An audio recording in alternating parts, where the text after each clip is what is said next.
இந்திய விண்வெளி வரலாற்றின் அந்த 20 நொடிகள். வணக்கம்.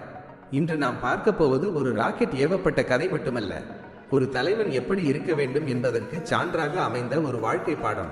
1979 முதல் 1980 வரை நடந்த அந்த வரலாற்று தருணங்களை நாம் காணப்போகிறோம். 1979 அந்த பழைய அலுவலகத்தை பாருங்கள். இளம் கலாம் மற்றும் சதீஷ் தவான் காகிதங்களில் சிதறி கிடக்கும் வரைபடங்களுக்கு நடுவே இந்தியாவின் எதிர்காலத்தை விவாதித்துக் கொண்டிருக்கிறார்கள். தும்பாவின் கடற்கரை ஓரம் SLV-3 ராக்கெட் ஒரு கம்பீரமான சிலையை போல நிற்கிறது. அதை சுற்றி எறும்புகளைப் போல விஞ்ஞானிகள் ஓடிக்கொண்டிருக்கிறார்கள். ஏவுவதற்கு முந்தைய இரவு யாருடைய கண்களிலும் உறக்கமில்லை. கலாம் தன் குழுவினருடன் ஆலோசிக்கிறார். முகத்தில் ஒருவிதமான கலவையான பதற்றம். கவுண்டவுன் முடிகிறது. 3, 2, 1.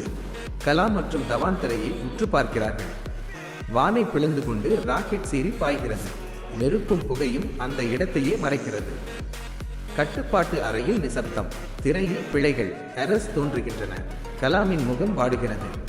அந்த ராக்கெட் கட்டுப்பாட்டை இழந்து வங்கக்கடலில் விழுகிறது.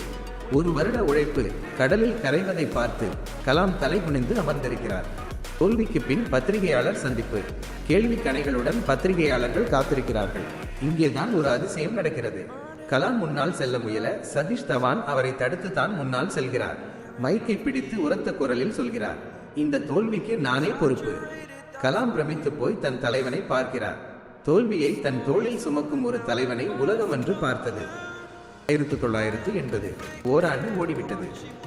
அதே ஏவுதளம். முன்பை விட அதிக உறுதியுடன் கலாம் தன் குழுவை வழிநடத்துகிறார்.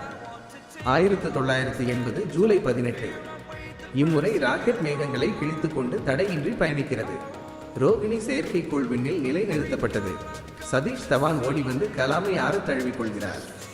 மீண்டும் ஒரு செய்தியாளர் கூட்டம். இந்த முறை தவான் மேடைக்கு வரவில்லை.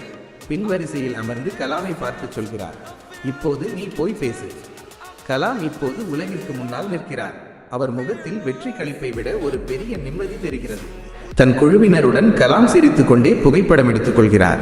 இறுதியில் கலாம் மற்றும் தவான் இந்தியாவை விண்வெளி பாதையில் ஏற்றிவிட்ட 2 துருவ நட்சத்திரங்களாக அந்த படத்தில் மின்னுகிறார்கள். குரலை தாழ்த்தி ஒரு புன்னகையுடன். தோல்வி வரும்போது அதை தன் தோளில் ஏற்றுக்கொண்டு வெற்றி வரும்போது அதை தன் குழுவிற்கு பிரித்து கொடுப்பவனே சிறந்த தலைவன். இந்த கதை நமக்கு சொல்லும் பாடம் இதுதான்.